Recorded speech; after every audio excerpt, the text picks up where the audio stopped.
some of the, my interest in photography tends to be, it's okay to be a portrait photographer and photograph people doing things, which I kind of would rather photograph things or landscapes, beautiful pictures, something that looks nice hanging maybe over your couch or something on the wall.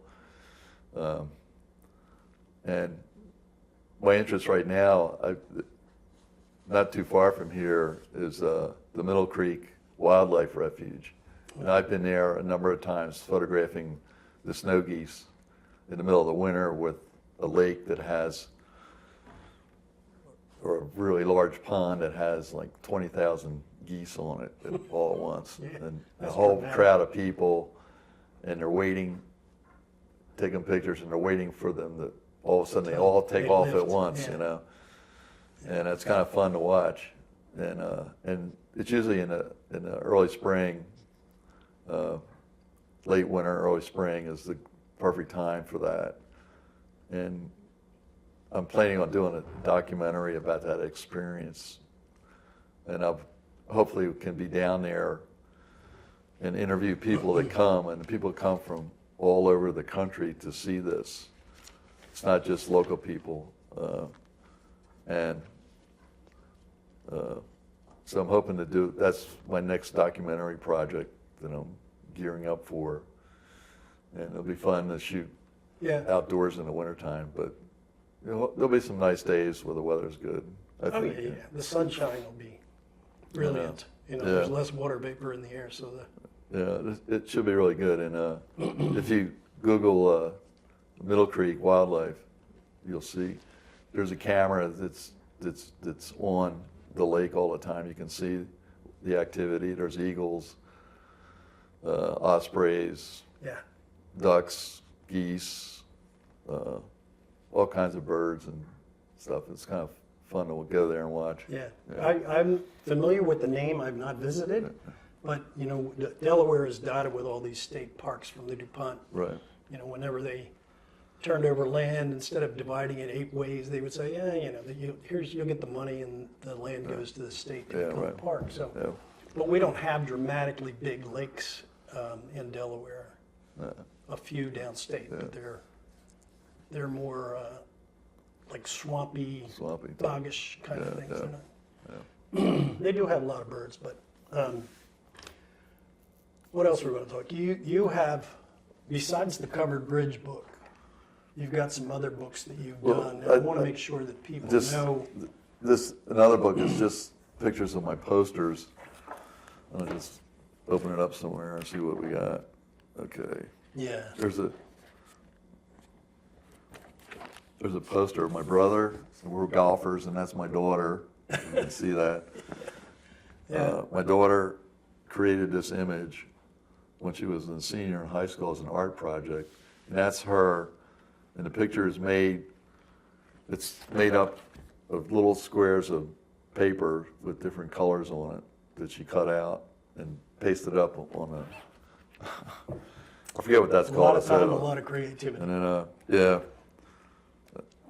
this is, I don't know, I was in the Navy in Sicily, and I photographed the Targa Floria race in 1971, which was kind of interesting.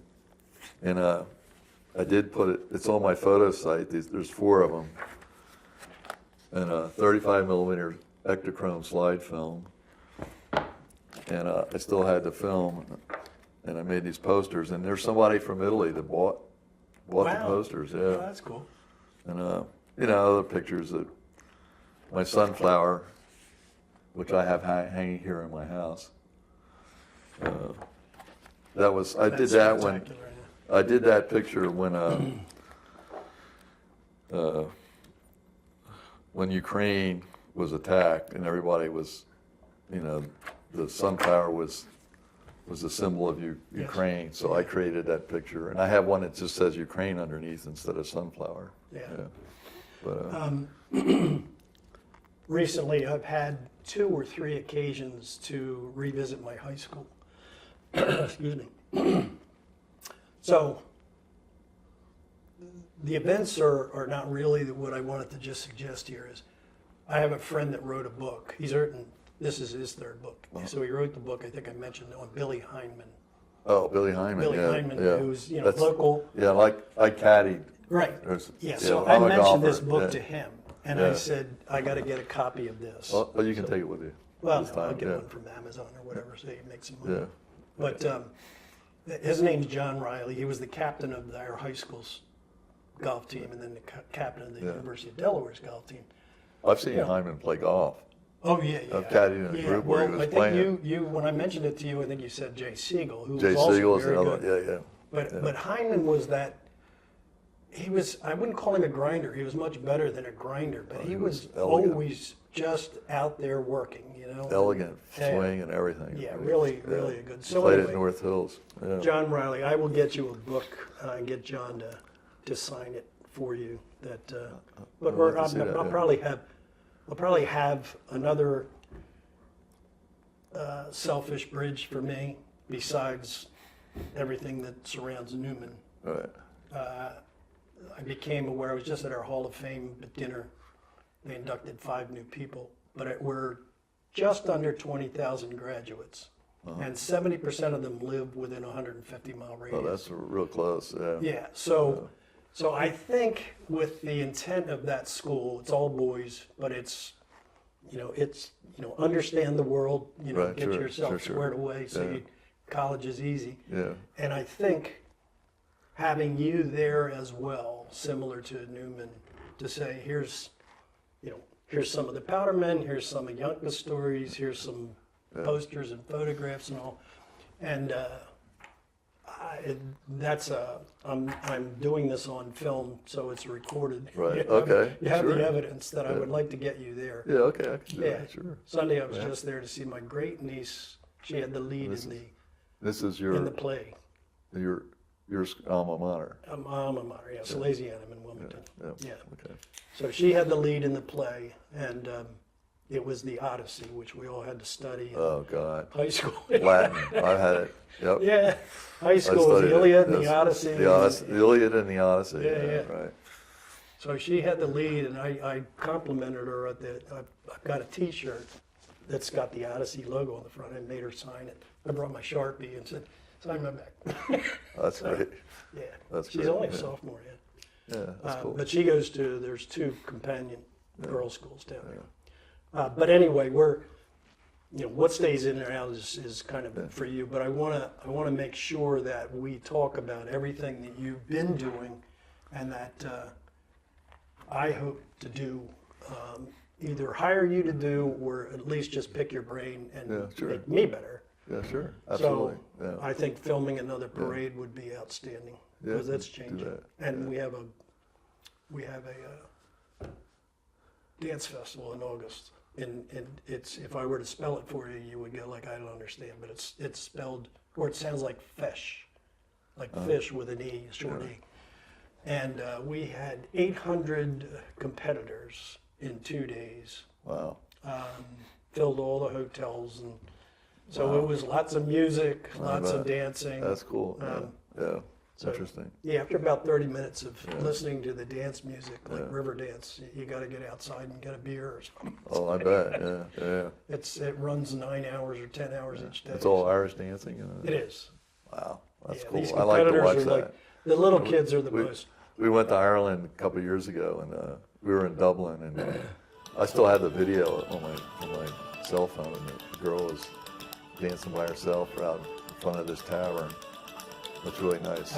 Really Well, nice. The buskers, the musicians that are on the street, it's almost, Eileen and I just came back from 2 weeks. Not when I say just, I think we went in June.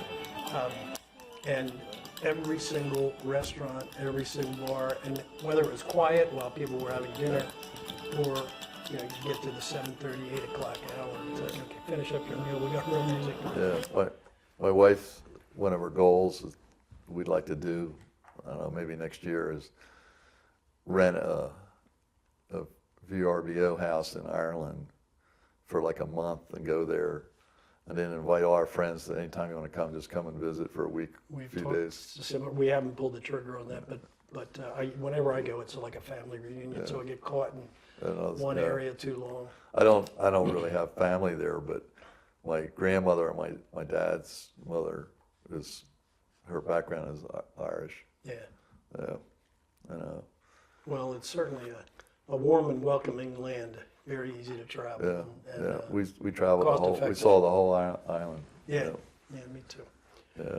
But this so, yeah, just real quick, the book is called Summertime Caddy, and what I did was I caddied on the ladies golf tour the summer, one of the summers, college summers, when I was at Temple University, and I enrolled in the course, and the course is called Sports in American Society. Oh, I got an idea. I'll enroll in this course and I'll go caddy on the ladies golf tour, but I think I should go talk to the professor first. Yeah. So I did, and I told him what I was going to do. He says, "Oh, great, just, keep a diary and write a paper about it." Okay, so I did. I turned it in when I got back at the end of the summer, and got a 3 credit A for it, and the paper and the diary was filed away, and I kept it all these years. And then I decided, well, I still have a bunch of photographs that I can pull from, and why don't I just turn it into a book? But it's a diary. It's not, elegant prose and all that kind of stuff. It's just basically a diary from one day to the next, what we did for that summer. Yeah. And there's some pictures. There's a picture. I don't even have a picture of me out there. Like the cover, that's me now. No. Yeah, this is what I looked like when I was caddying. So the cover, there's a bunch of caddies here, and some people say, "Was that you?" I says, "No, that's not me." The person holding the golf bag, his name is Dennis White, and his nickname was Blue because he always wore blue. There you go. And all the caddies had nicknames. I have a few of them in there that they all had kind of weird nicknames. Yeah. And I wasn't out there long enough to get a nickname. You had to be out there for a couple of years. But that links also to ethnicities. Certainly, I tell the story when I'm down at Hagley, where you filmed. Yeah. Think of how many Johns, Michaels, and Patricks were working there. So everybody had a nickname besides their formal name, because when a foreman turned around and said, "Hey, John," 6 people would go like, "What?" Yeah. So everybody had a nickname, and I had an uncle. His name was John. No, it wasn't. It was my great-great-grandfather. His name was Long John because he was 6'4". That was way out of norm for Irish. Yeah. But his brother also came over and was injured in an explosion, so he had a kind of a gimpy leg. So his nickname was Step and a Half. Oh, great. So they were like, "You mean John or Jake or Jackie and they would go down the line, or are you referring to Step and a Half?" That kind of thing. What's interesting about being a caddy is now a serious profession, believe it or not. Yeah. It really is. And it really, most of the golf courses in this country, including private clubs, will have a whole fleet of golf carts.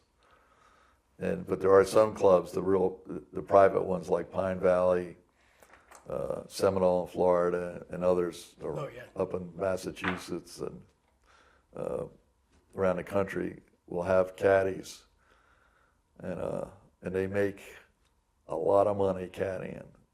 Yeah, I think it's 10% of the winnings. Well, the caddies on the tour, some of them are making $1 million in a year. Yeah, that's how much money. If I knew that, I might be a different profession. Probably not, because I'm still a little too old for but they are definitely making really serious money now. They are, yeah.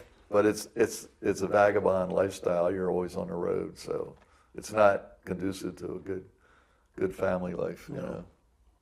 But it's an interesting thing to do when you're young.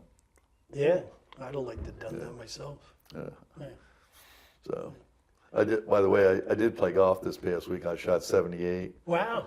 Won $19 off the group I played from. Yeah. With I broke 80 finally. It's been, Yeah, that's. I mean, I usually shoot in the 70s. Sometimes close to 80, a little bit under 80, Yeah. low 80s. But last couple of months, I think I haven't broken 80. I've been shooting 82 every time. Yeah, or 83. I'm no longer able to that's- play, but Yeah. I was mid 80s, and sometimes break 80, but mostly 83 to 86. Well, Yeah. Anyway, yeah. So Didn't lose too many balls on the course. That was my goal. So what else we have? I think you were asking me about before we had talked before about being in business for myself, and I had corporate clients.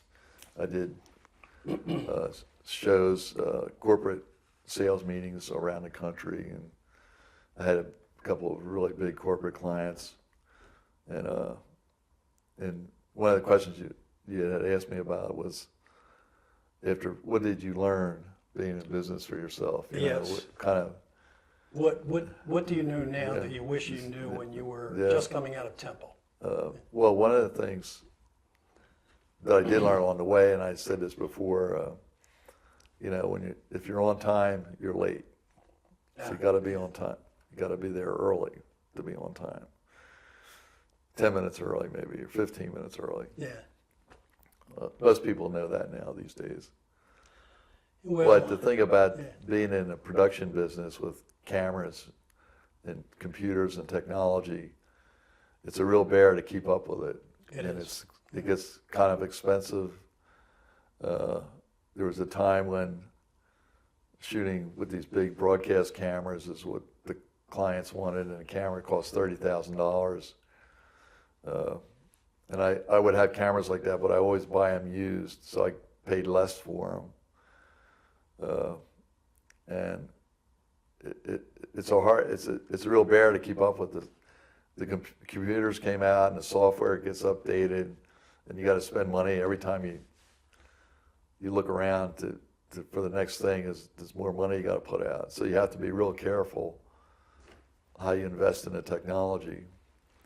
And nowadays, you can literally take an iPhone Right. and shoot a film or a blog,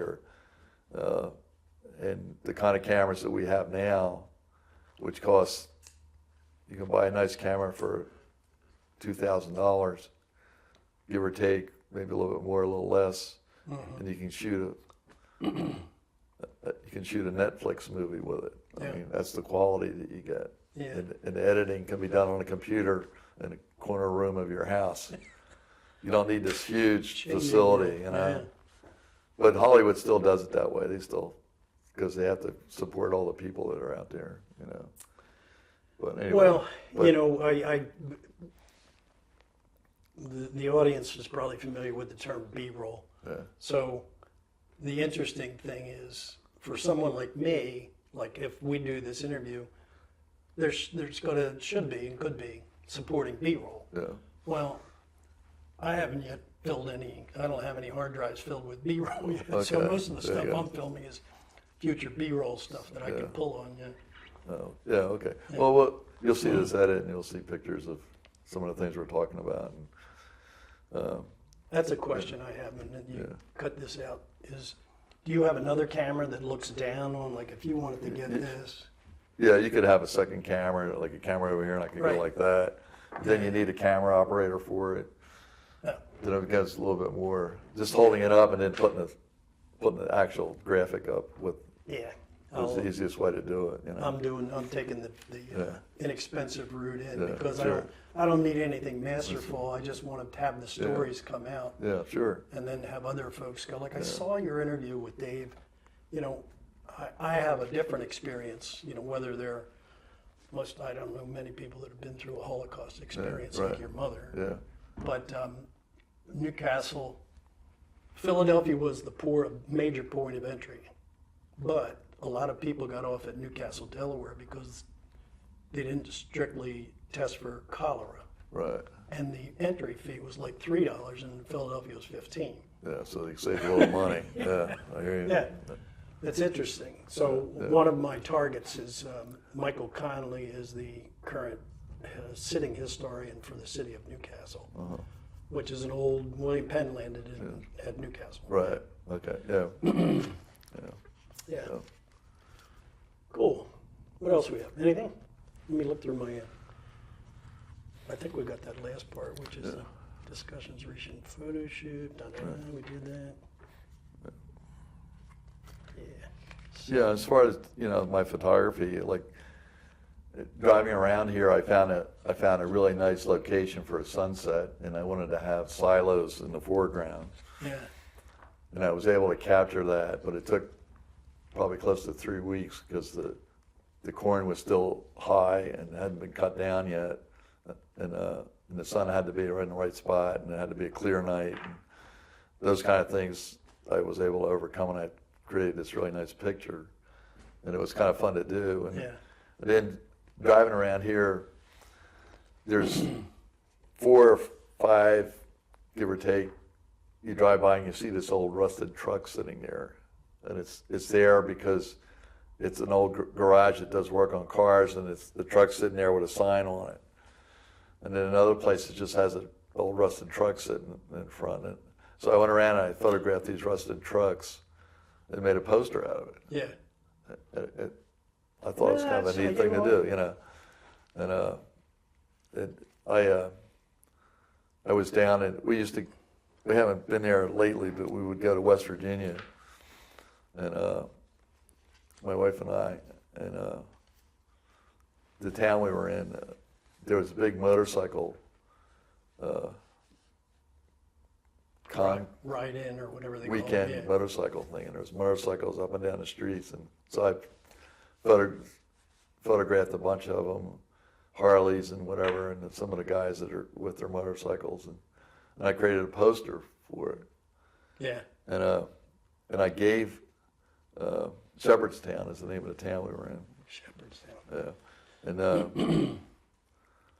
And I gave the poster to a friend of mine who was a serious motorcyclist person who had a serious accident and had a brain injury, and he has a metal plate in his head. We play golf together, and he was really appreciative of getting the poster. I had it all mounted for him and I gave it to him. Right.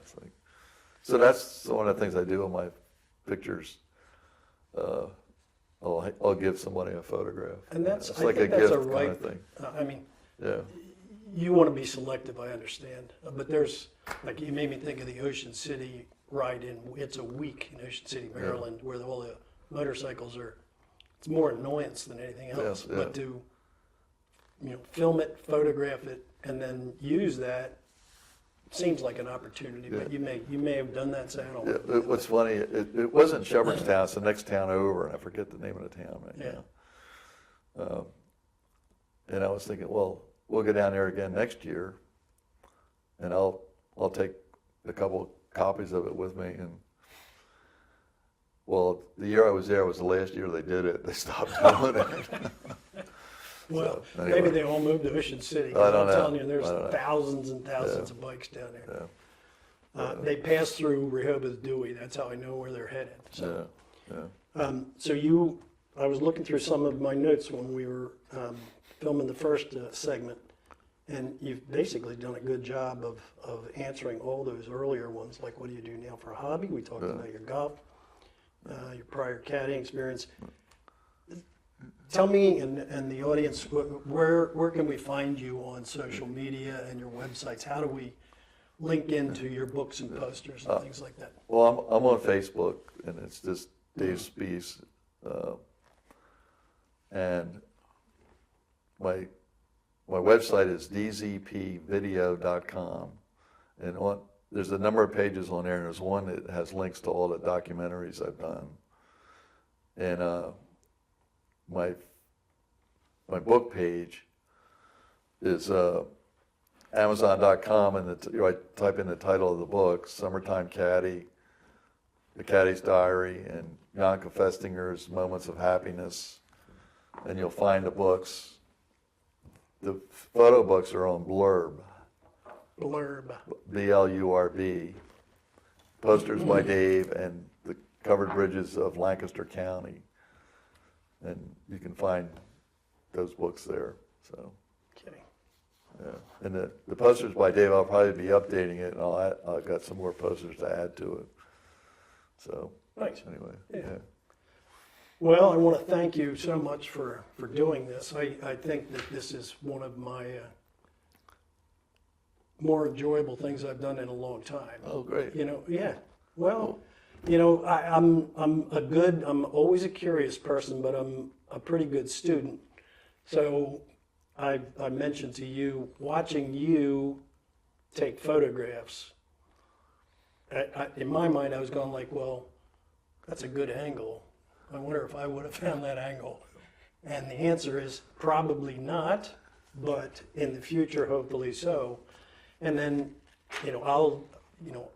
I use, at a very high level, I use Ken Burns's early works as a template. It's lots of stills, reading letters, things like that, and just say, in a 15 to 20 minute interview, I'm not looking for, documentaries or anything like that. Right, yeah.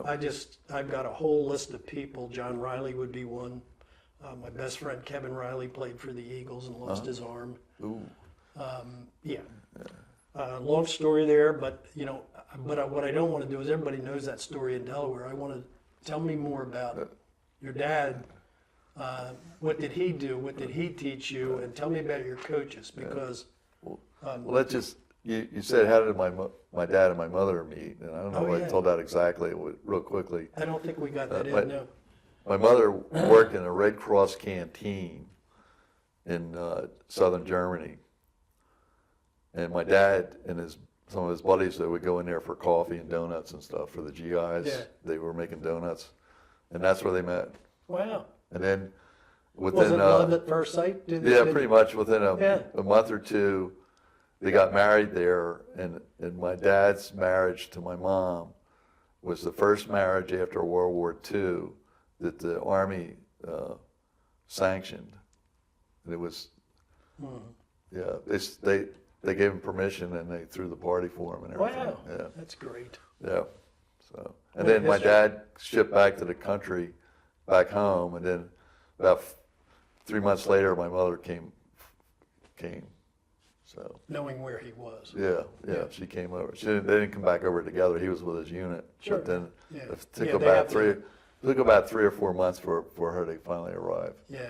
I'm doing my family tree again, working, and it's huge. Yeah. So when I'm back to the level of the World War II on one branch of the tree, it's almost everybody that was Army and Marines, I think, were discharged at Fort Indiantown Gap. Right. Oh, that's interesting. Yeah. It is interesting, because I don't think that's where they trained. Yeah. I think Fort Dix was. Fort Dix was where my dad trained. Yeah, Fort Dix was there, and of course the Marines were at Paris Island. Yeah, he used to tell a story when he went into the Army. He went in, he was older. I mean, he was in like 30, almost 30.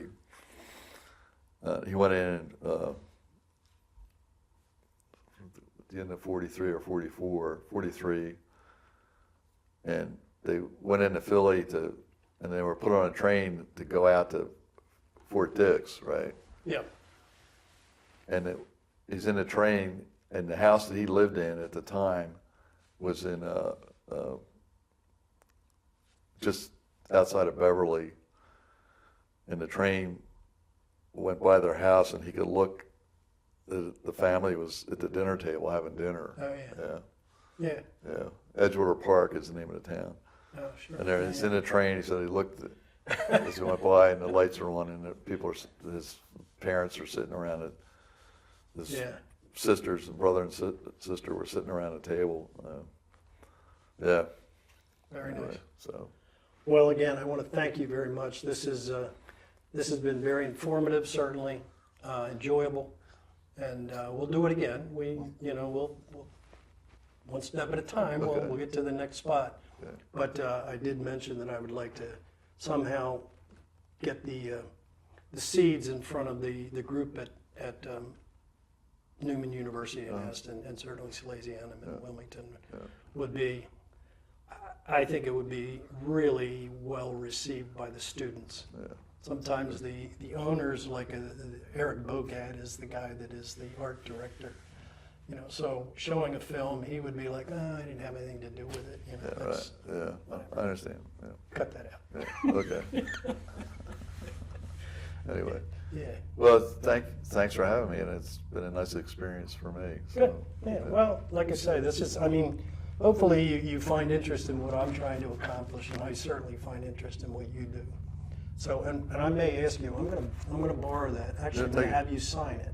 Okay. If you would. I will. And just, if you would, just put to John. Yeah. Let's see. You don't really know John. I'm trying to figure out to John. I understand you're a good golfer or a great golfer. Yeah, that something. kind of thing. Okay, I can do that. Yeah, he's Sure. Wilmington Country Club. Shall we end it then? We should. Yep. Okay. I don't think I'm done. I don't have anything else that I need to do. I think Well, that's plenty for us to get down into 10 or 15 minutes. Phil, I'll see you at the next vlog, right? Yeah. Okay.